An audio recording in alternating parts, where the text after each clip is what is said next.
Dead is a 2009 indie horror film written and directed by Stephen J. Haddon. The film follows a group of guys in hazmat suits as they investigate a building within the zone. What they find inside is something not quite human.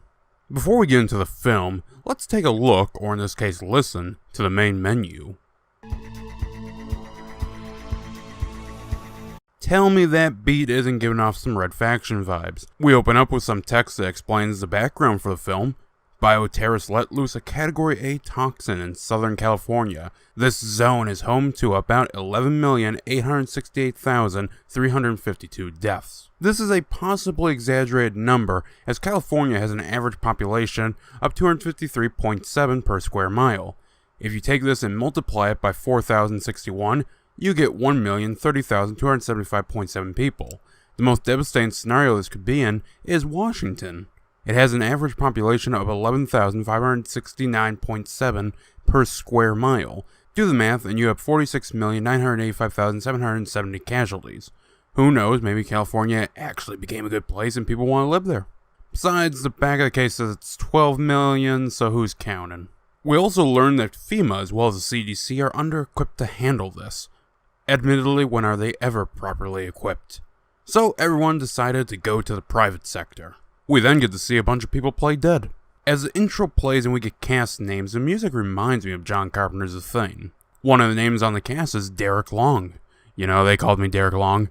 For how long I could hold out on COD Zombies, of course. We open up to a biohazard team who are going into a zone designated hostile. Despite this, only 2 have rifles, 1 has a pistol, and the last guy just has a Geiger counter to read radiation levels. Not exactly sending in the Blood Ravens here. Well, you can forget about this team because after a brief bit of gunfire that we hear, we set the clock back 11 hours and follow another group of 4 dressed in hazmat uniforms. This team is out at night but notices one building has its power on. With orders from dispatch, they move out to investigate. A locked gate is no problem for Jackson, played by Tony Williams. Let's see here. What do we got? Oh, that's easy. A part of me started wondering here how much ADR was used in this film. Vincent, we better be getting double time for this. If you don't like it, Gramps, get your ass back in the unemployment line with the other 42% of the country. That's hitting a little close to home. Which reminds me, do like and share this video, please and thank you. Approaching the building, Graham, played by Jacob Gentry, realizes that his device shows no signs of radiation. While the leader of the group radios this in, Jackson splits off to investigate some stone building. This is despite his earlier statement. Man, can't y'all wait up? I just went through all this shit for you. No, y'all ain't gonna leave me back here by myself. Perhaps it's because of how dark the building is that neither I nor Jackson knew what the place was. Ellis, played by Matthew Norton, has an idea what it is. Kinda looks like a kiva. Oh yeah? Well, what the hell is a kiva then, Einstein? Structure made by Pueblo people. And no, I don't know why one of those is in Southern California. You a Pueblo person? No, I read a book. You know how to read, Jackson? Are you getting smart with me? You're in the zone right now, young man. You need to stop playing around here. You fuck out of my face. You better down just in your place. Knock her off. This team is just, if not more, unified than Arnold Schwarzenegger's hardened team in Predator. Soon they all regroup and try the door with little success. However, the toxin apparently causes automatic doors to work on a delay.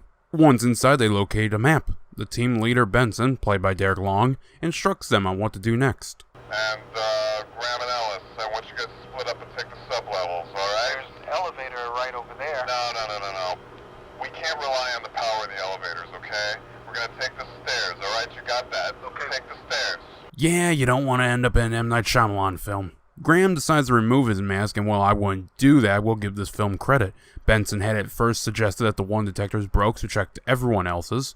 He also had them recheck once inside the building. So many films, one person says the air is clean, and everyone just takes off their mask. Hey, don't open that! It's an alien planet! Is there air? You don't know!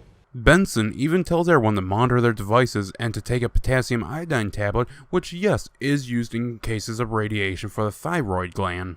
Splitting up to investigate, Jackson is the first to get a scare.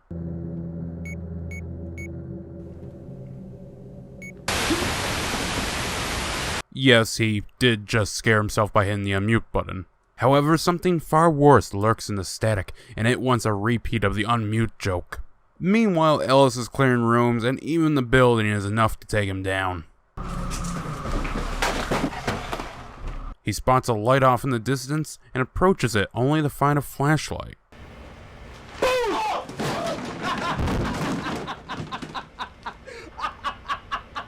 Yep, professionals, and yes, Jackson did just blow the mic. Great job on the audio, guys. As the search continues, Ellis begins expressing concern over the fact they haven't found any bodies, despite there still being half-drunk cups of coffee and such. While this is going on, Jackson breaks orders and takes the elevator. See, now you have the devil, or a war boy from Fury Road, or a very malnutritioned Voldemort who kept the nose, or the goth kid with cancer, and they're with you. Whatever it's supposed to be, the ghoul, as it's credited, is played by Rick Hole. Though he's white here, just dip him in a lake and he'll become a red spirit. Jordan makes a pit stop, and I'm not sure, but if these guys are supposed to be wearing catheters, I find it painful to watch them run later in the film. Meanwhile, Benson is getting scared poltergeist style. He then finds a body, but when trying to call it in, gets nothing but static. Suddenly it sits up as Benson snaps a photo. Apparently we're playing by Fatal Frame logic here. Oh, and Halloween Patrick Stewart gets Jordan.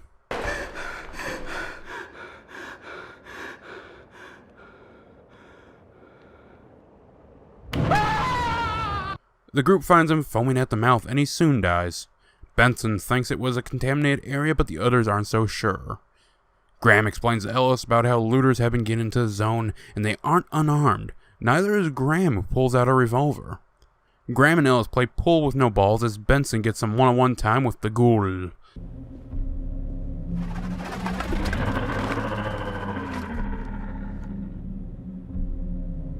Not his first time seeing a shirtless man on his hands and knees. Grabbing a golf club, Benson goes in to search for the ghoul. Back at the pool table, we learn how unqualified this team truly is. I was trying to apply to fast food restaurants, janitor work, man. Anything. You get a job anywhere, bro. And this came up. I get it's just him talking, but if they let him on, what does that say about the quality of the rest of the team? I don't know about you, and I'm sure there are idiots in the field like this, but I'd hope they have slightly higher standards than this. Jackson is back up, and he brought the Silent Hill OST with him.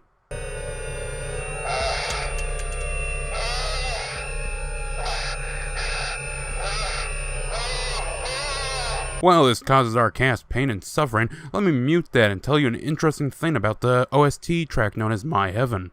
That's the OST this has to be ripping off, or at the very least, heavily inspired by. The sound effect was achieved by recording a dentist drill and then distorting the hell out of it. Add in some additional noises and you have My Heaven. In Silent Hill, this was to greet the birth of a god. Here we watch three men in hazmat suits roll around with some B-roll of Doug Walker after a bender. Losing radio contact with each other, Graham goes to leave while Ellis wants to stay for really no good reason. Do you hear techno music? Answer me. Looks like vegan Mr. Clean is coming for that booty. Did this film inspire that scene in The Conjuring? Real life Pac-Man doesn't look that fun at all. Graham gets taken out by a tag team. I guess death's a bitch. Meanwhile, Benson actually manages to not only get outside, but get a call in the dispatch as well. However, he is quickly lured back in. Coming across a tub of what I think is supposed to be organs, he is grabbed and dragged off.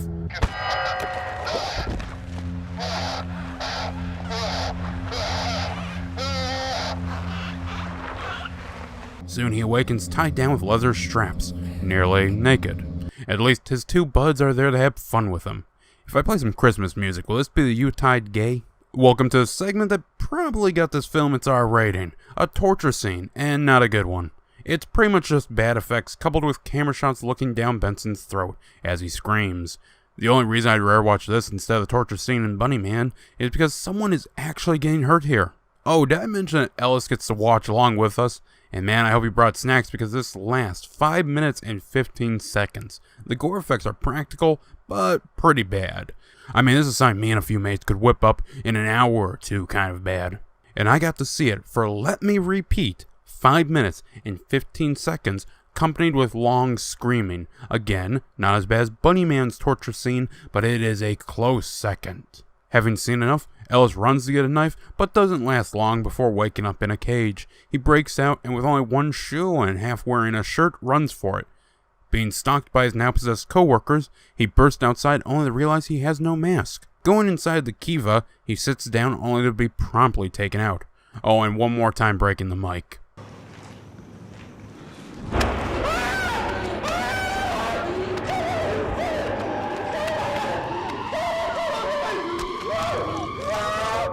I guess death's a bitch for him too.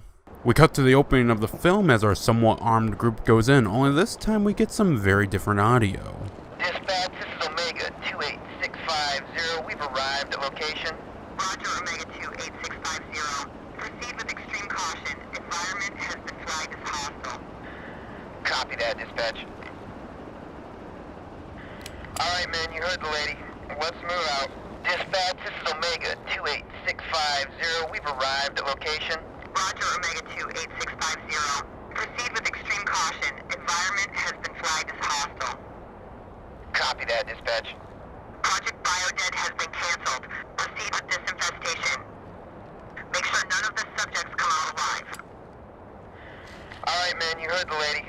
Let's move out. Now this film is about an hour 23. I want you to keep that in mind. We get a title drop and some credits, but quickly cut back to the new team. We follow the new team as they too discover the strange reading and hear noises. Alvarez is taken down and hurt bad. The associate producer starts breaking down and threatens to open fire. We then follow another squad mate in the same cage as Ellis, and this short film is still going as he gives Jordan, of all people, some backstory. Your name's Jackson, right?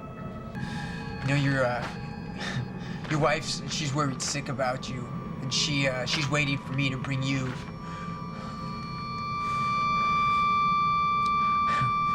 back to base. We end on the threat of another long, boring torture scene. Biodead was released on 20th of August 2009 straight to DVD, filmed on location in Los Angeles, California. While I couldn't find a number on the budget, the writer describes their budget as being no budget. The set was a basic office building, which if you haven't noticed, they clearly couldn't mess around in too much. Blood and gore effects are serviceable at best, and fake at worst. Most of them were actual animal intestines and livers. Acting is passable with only the audio needing really any blame. The opening and ending scenes are different, and I get why, but it doesn't work, especially since they cut the dialogue of the team leader for no reason. Also, since I forgot, the dispatch operator is voiced by Brooke Hasselton. Hayden was heavily inspired by Italian horror and wanted to do a send-up to those classic films. To help save money, he wanted to do a small-scale horror movie set in the post-apocalypse. Writing the script in 2.5 weeks probably didn't help the story. The idea for hazmat suits came from films like Zombie 3, Rats, as well as others. Hayden hired Long based off audition tapes from a previous film called Cage. He'd lost out on that role, but it did go to Matthew Norton.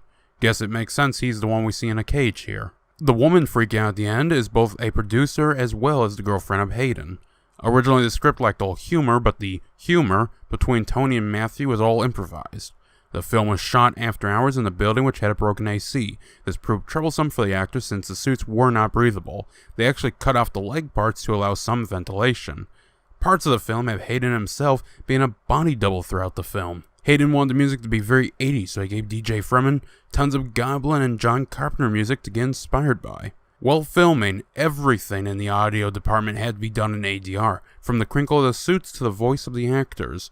The writer and Mandrew Drew II had worked together on short films, and after Where's Julie, which also starred Matthew Norton, they decided to make a feature film.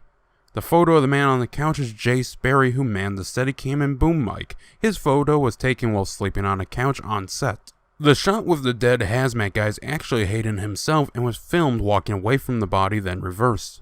At the start we hear the hazmat team fire their guns, but never see them use them at the end of the film. The reason for the all-male cast with a female on the radio was a nod to John Carpenter's The Thing, where the chest machine was the only female voice. This somewhat failed as the team at the start and end had a female cast member. The security cam footage in the film was from the building's actual security cameras. The only reason it has distortion at the bottom was to hide the date and time.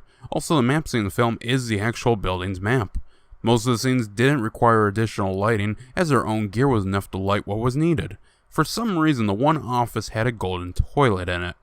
The tied-up corpse Benson finds is a homage to Zombie, while Jackson sitting up is a homage to Halloween. The shot after Jordan's attacked and they're all running to him, you can see that it's daytime outside.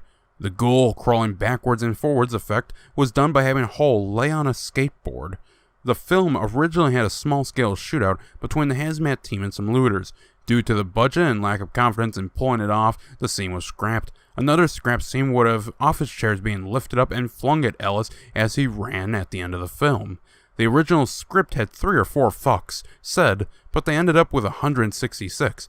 That may have gotten this film an R rating more so than the torture scene. Much of the cast had history in the porn scene. Long was in many gay pornos, and Hull was in Red Spirit Lake, which I can't find much footage of, but I'm pretty sure is a porno. Whew. Colder than a witch's, This film was done with the intent of being a homage to 80s and 90s horror. While I didn't expect it to be a cult classic, what I ended up seeing was a somewhat functional film. It contains decent enough acting with some decent effects, however it is immensely boring and fails to hold my attention throughout. I will say that it seems both the cast and crew had their hearts in this, but all their effort lacked the means to pull it off. None of the characters are memorable or likable or even gave me enough reason to hate them. The fact the last 7.5 minutes are superb compared to the remaining 125.5 minutes of the film is sad. Hell, we never even get to see them use their guns despite hearing gunshots earlier. The first time I saw this was back in 2014 when I got it for $3 at Family Video. I remember falling asleep then, but I had gone expecting a more generic zombie flick. Despite having just watched it, I keep forgetting parts of this film. Sadly, that's the biggest problem with this. Hayden wanted it to reach 82 minutes runtime at least, and to do this he shoved in filler. This filler serves only to pad out the film and makes it all the more forgettable.